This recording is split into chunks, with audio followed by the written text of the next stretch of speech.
안녕하세요. 국어 영역 강사 조은우입니다. 자, 오늘은 2021학년도 9월 모평 31번부터 33번 출제됐던 심청전 해설 강의 시작할게요. 비교적 최근 작품이죠.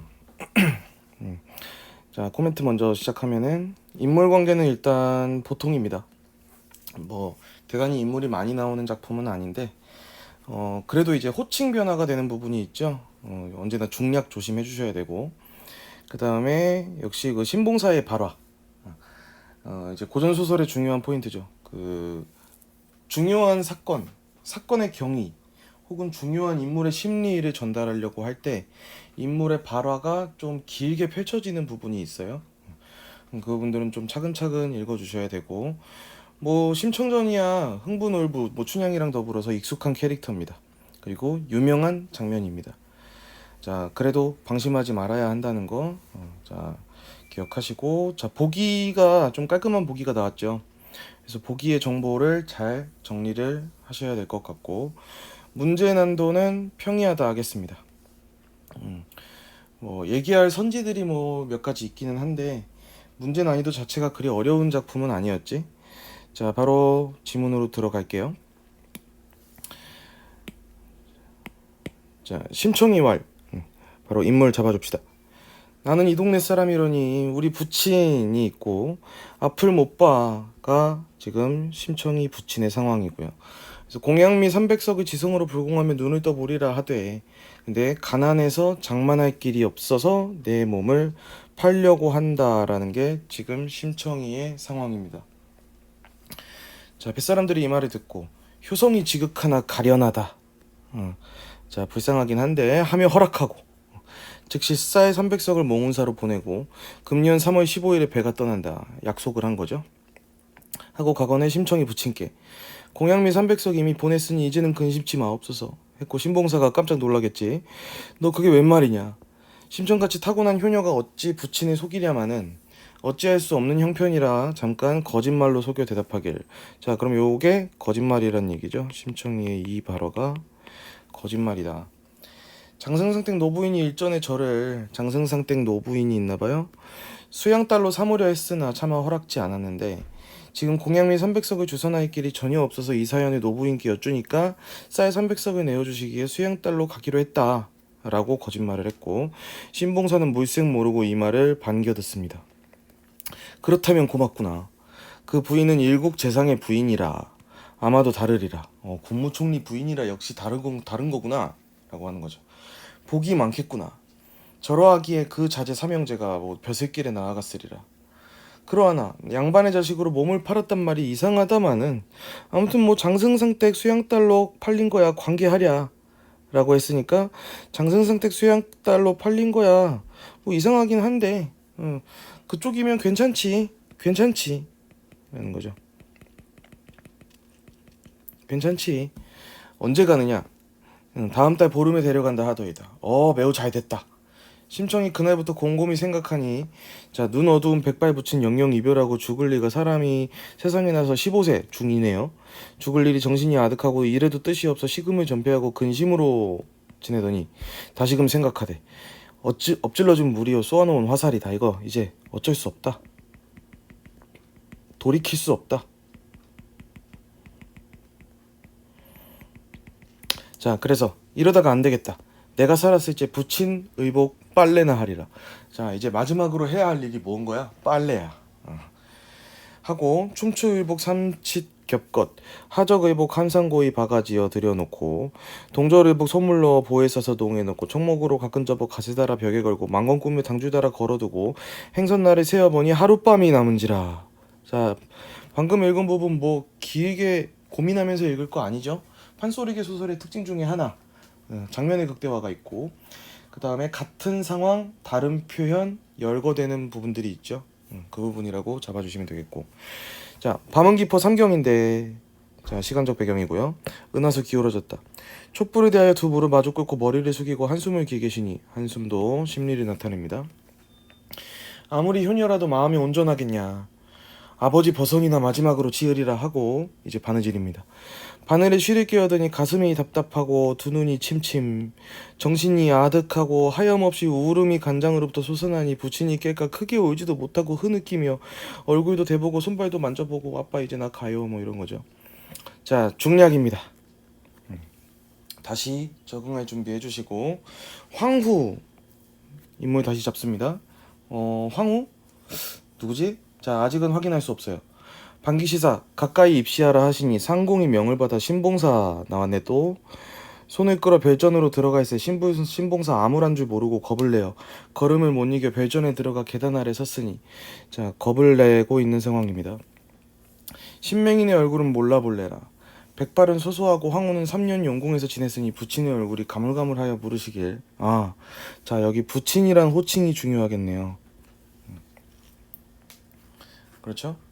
부친의 얼굴이 가물가물. 그러면은 황후에게 부친인 거니까 신봉사는 아빠네. 아빠가 부친인 거지. 자, 그럼 황후는 누구라고 볼 수 있어요? 아, 심청이가 황후구나. 갑니다. 처자 있으신가? 심청이 물어본 거죠. 신봉사 땅에 엎드려 눈물을 흘리면서, 아, 길다. 자, 역시 중요하게 잡아줘야 하겠습니다. 지금까지 있었던 이제 심청전의 스토리를, 신봉사의 사정을 신봉사의 발화로 요약적 제시합니다. 자, 아무연분의 상처하옵고 와이프를 잃음, 아내를 잃음. 초칠일이 못 지나서 어미 잃은 딸 하나 있었는데 눈어두운 중에 어린 자식을 품에 품고 동냥져서 얻어먹여 근근 길러내가지고 점점 자라나니 효행이 출천하여 옛사람을 앞서더니 요망한 중이 와가지고 공양미 300수 시주하면 눈뜨리라 라고 해서 신의 여식이 듣고 어찌 아비 눈뜨리란 말을 듣고 그냥 있으리요 라고 심청이가 했을 생각을 신봉사의 발화로 심청이에게 전달하고 있는 거지. 자, 하고 달리 마련할 길이 전혀 없어 신도 모르게 남경 선인들에게 300석의 몸을 팔아서 인당수의 재물이 되었으니 그때 15세라. 중이 눈도 뜨지 못하고 자식만 잃었사오니, 뭐야, 눈을 못 떴어요? 심청이 죽었는데 이거 뭐 계약 위반 아닌가요 이거? 자식만 잃었사오니 자식 팔아먹은 놈이 세상에 살아 쓸데없으니 죽여주옵소서. 자, 황후 들으시고 슬피 눈물 흘리시며 그 말씀을 자세히 들으심에 정녕 부친인 줄은 알아요. 근데 부자간 천륜에 어찌 그 말씀이 그치기를 기다리랴마는 기다린 거야. 기다리랴마는 자연 말을 만들자 하니 그런 것이었다. 그 말씀을 마치자 황후 버선발로 뛰어내려와서 부친을 안고, 자, 말씀을 마치자 뛰어내려와서 얘기합니다. 아버지, 제가 그 심청이여요. 신봉사 깜짝 놀라. 이게 웬 말이냐? 자, 황후가 심청이었습니다.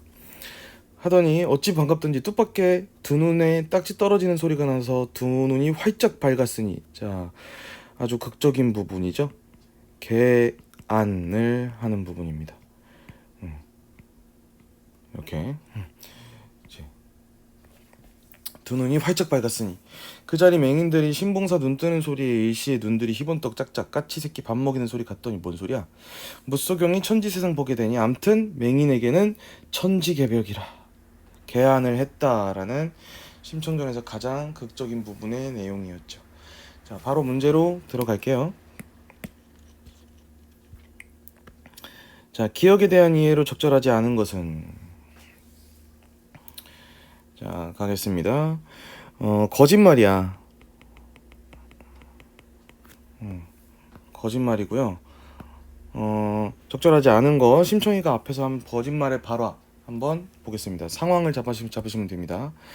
자, 심청과 뱃사람의 대화 속에서 기억으로 감추려고 한 사건을 확인할 수 있다. 심청과 뱃사람들의 대화 보니까 가난하여 장만할 길이 없어서 내 몸을 팔려고 하니 어떠냐, 불쌍하다, 언제 배가 떠난다, 해가지고 이제 속여야 하는 사건임을 확인할 수 있지. 자, 심청이 기억을 결심할 때 드러나는 생각에서 심청이 불가피하게 기억을 선택했음을 알 수 있다. 한번 확인해 볼까?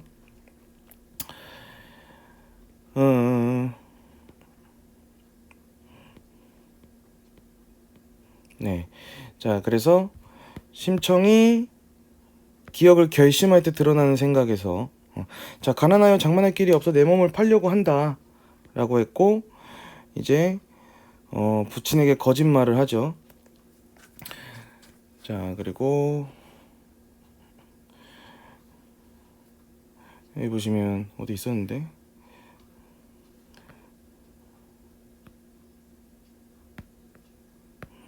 이제 돌이킬 수 없다고 생각하는 부분도 그렇고, 돌이킬 수 없는 일도 그렇고, 그다음에 뭐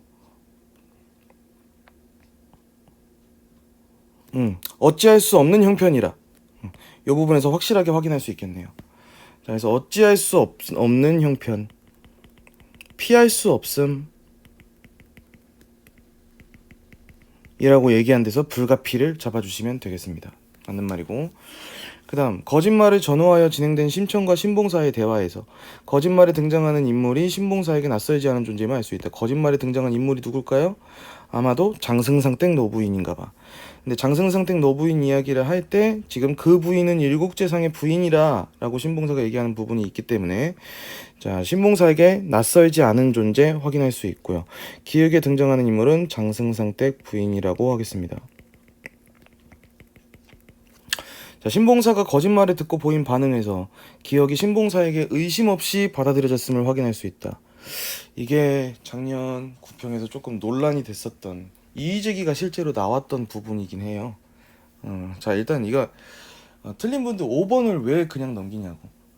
5번이 답인데, 일단 이 부분에서 이제 학생들의 논리는, 수험생들의 논리는 이거였죠. 양반의 자식으로 몸을 팔았단 말이 이상하다마는 이라는 부분이 있어. 그래서 이 부분에서 이상하다고 얘기를 했는데, 명시했는데 이상하다고 얘기한 거 자체가 의심한 거 아니냐, 이런 식의 논리로 이의제기를 했었습니다. 그렇게 틀린 분들이 있었는데, 그러니까 아마 이랬으면 더 좋지 않았을까 싶어요. 내 개인적인 생각은 평가원이 잘하는 문학적 선택지 구성 방법 있잖아요. 이제 의심 없이 받아들여졌다고 볼 수 있다 라고 했으면 이거는 이제 가능성의 문제가 되기 때문에, 그치, 의심했다고 볼 수는 있지만 의심했다고 확정할 수는 없지, 이렇게 하면서 이제 4번을 부정할 수는 없지 라는 식으로 털고 지나가게 했으면 문제가 안 됐을 거야. 원래 문학 해석 그 선지 구성 방법이 그런 거잖아요. 근데 이거 선지가 너무 단정하고 있어. 받아들여졌음을 확인할 수 있다. 그래서 그 학생들의 논리도 알겠는데, 일단 적절하지 않은 거, 가장 적절하지 않은 건 5번이고요. 그런 해프닝이 있었다. 이건 저는 선지 구성이 조금 문제가 있지 않나, 솔직한 심정으로는 그렇게 생각합니다. 자, 5번. 신봉사가 기억을 듣고 한 말에서, 거짓말을 듣고 한 말에서 심청과 신봉사 사이에 갈등? 심청과 신봉사 사이에 갈등이 있다고 해야 되나요? 말고 심청이의 내적 갈등만 존재한다, 이렇게 하는 게 맞다고 볼 수 있겠습니다. 신봉사는 끝까지 해맑아요. 거짓말 때문에 심청과 신봉사가 갈등하진 않았다. 자, 5번 정답하고 넘어갈게요. 자, A에 대한 설명으로 적절한 겁니다. A는, 자, 신봉사가 사연을 요약적으로 제시하는 부분이고, 자, 긍정 발문입니다. 긍정 발문이고, 자, 해볼게요. 황후가 있는 별전에 신봉사가 들어가는 과정을 묘사함으로써, 자, 들어가고 있는 장면이 있었죠. 자, 그리고 두 사람이 동일한 감정을 느끼고 있음을 보여주고 있다. 두 사람이 동일한 감정을 느꼈나요? 신봉사는 그냥 지금, 그리고 이 들어가는 부분에서 겁을 내어 끌려 들어가고 있고, 황후는 반기고 있잖아. 겁을 내고 있고, 신봉사는 동일한 감정 아니라고 하겠습니다.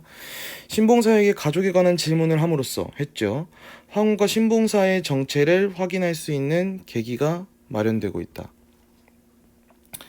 처자 있으신가? 가족에 관한 질문을 함으로써, 그리고 뒤에 보면 정체를 확인하는 계기가 됐죠. 답은 2번입니다. 3번. 신봉사가 부인과 일찍 사별하게 된 이유를 눈물을 흘리며 언급함으로써, 자, 상처했다고 하긴 했는데 상처의 이유가 있나요? 뭔가요? 나오지 않았습니다. 그 이유를 드러내지 않았다. 4번. 신봉사가 딸에게 그녀의 의지와는 무관한 선택을 강요함으로써, 심청이에게 그러면은 선택을 강요했다고? 아닙니다. 5번. 신봉사가 자신의 아버짐을 알아차리는 황후가 신봉사의 발언이 끝나기 전에가 아니라, 확인해보세요.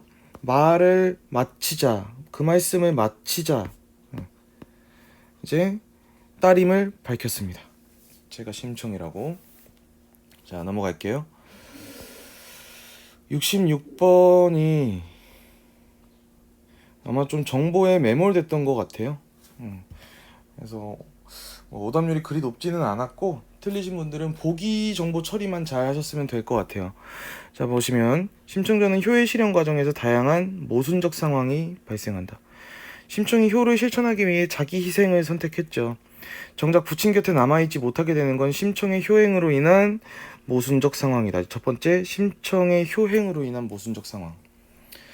그리고 심청의 자기 희생의 목적이었던 부친의 계안이 뒤늦게 실현되는 건 계안이 늦게 실현됐죠. 나중에 눈이 떠졌죠. 결말의 지연을 위해 설정된 모순적 상황. 자, 이런 모순적 상황들로 결말은 보다 극적인 양상을 띠게 되고 효녀로서의 면모가 강조된다. 자, 보기에 정보 구성 그리고 그것의 효과 얘기했습니다. 좀 종합을 좀 해보면 일단 모순적 상황을 지금 둘로 나눴죠. 효행으로 인한 모순은 뭐라고 얘기하고 있냐면 자기 희생을 했는데, 그렇죠, 심청이가 효심으로 희생을 결정했고 그 효심으로 인해 아버지는 딸을 잃었어. 이게 모순이잖아요. 정말 이게 효도의 행동이 맞았느냐, 그런 부분. 부친 곁에 없다는 거에서 효행의 모순이고, 그 다음 결말이 지연되는 모순이 있습니다. 계약이 위반된 거 있잖아. 계안을 위해 희생을 했는데 정작 그 계안은 나중에 실현된 거. 아무튼 뭐 이런 모순적 장치들이 극적 효과를 낸다고 얘기하는 선지다, 복이다. 자, 갑니다. 1번. 심청이 눈어두운 백발 부친과의 영영이별을 근심하면서 이를 다시금 생각했죠. 그리고 엎질러진 물이다 하고 생각했죠. 심청은 자신의 효행으로 인한 모순적 상황을 염려하고 있고 결국은 이를 수용하려 하고 있죠. 어쩔 수 없다 이러면서. 네, 틀린 진술이 없고요. 심청이 이러다간 안 되겠다며 내가 살았을 때 할 일을 생각하는 거, 뭐 빨래랑 바느질이었죠. 심청은 자신의 효행으로 인한 모순적 상황을 걱정하며 이를 대비하고 있음을 알 수 있군. 부친 곁에 없으면 이제 어떻게 될 것이냐 때문에 빨래하고 뭐 그런 것들을 하고 있는 거지. 틀린 말 없다. 심청이 어찌 아비 눈뜰이란 말을 듣고 그냥 있으리오 라고 말했다는 것으로 보아. 잘 들으세요. 어찌 아비 눈뜰이란 말을 듣고 그냥 있으리오 라는 거는 효행을 실천하겠다라는 거죠. 심청은 효행 그 자체보다는 효행으로 인한 모순적 상황을 걱정. 자, 그럼 모순적 상황을 걱정하는 거면 여러분, 자기 희생해서 부친 곁에 없는 걸 걱정해야 되잖아. 근데 이거는 부친 곁에서 없어지겠다라는 걸 지금 다지는 거잖아요. 이거는 효행 그 자체를 실천하려는 의지라고 봐야 되는 거죠. 자, 이렇게 부정을 해주겠습니다. 답은 3번. 4번. 신봉사가 자식만 잃었사오니라고 말하는 걸로 보아. 신봉사는 결말의 지연을 위해 설정된 모순적 상황은 요거죠. 그래서 직면하여 자책하고 있음. 계안은 되지도 않고 그래서 자식만 잃었다라고 자책하고 있다. 5번. 신봉사가 심청과의 상봉으로 인해 뜻밖의 두 눈을 뜨게 되는 것으로 보아 모순적 상황으로 인한 결말의 지연이 극적인 효과를 자아내고 있는 부분 확인할 수 있겠다. 자, 뭐 어려운 문제는 아니었습니다. 문제 난이도는 평이하고요. 판소리계 소설이 나오면은 다른 부분이 나오면 조금 긴장을 해야 되는데 아주 스탠다드한 부분이 나왔고요. 뭐 추가적으로 이야기할 것들이 있거나 질문이 있으신 분들은 피드백에서 질문거리를 세팅해 와 주시기 바랍니다. 자, 수고하셨습니다.